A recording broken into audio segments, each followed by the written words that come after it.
अल्पके बर्तिले driver.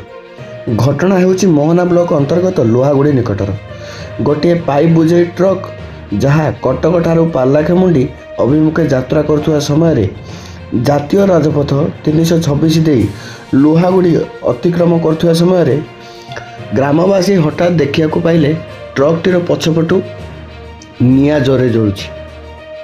यह देखि लोहागुड़ी ग्रामवासी ट्रकटी को अटकाइले एवं निआ को पानी पकई आयत मध्य गले। एही बड़ दुर्घटनारू अल्पके बर्ती जाइछन्ति ड्राइवर। आसंतु पचारि बुझिबा ड्राइवर जनक कौन कहउछन्ति। ना कौन काना। अच्छा कौन घटना कौन हला? ए निया लगे जी पेट्रोल लाइन शॉर्ट है कि जाने जाने गाड़ी घाटी उठी आसली एटी आसले बेल को निया लगी गाँ लोक मैंने देखी कहले मझी सेंटर लगी ना बहुत जानी पारे गाँ लोक मैंने देखिक अटक पानी फाणी गाँ लोक मैंने मारिक निया लिखी। तो गाड़ी कौन कोडी कोडी जाउतला कौन? कटक लोड होता जाऊला पारलाखेमुंडी।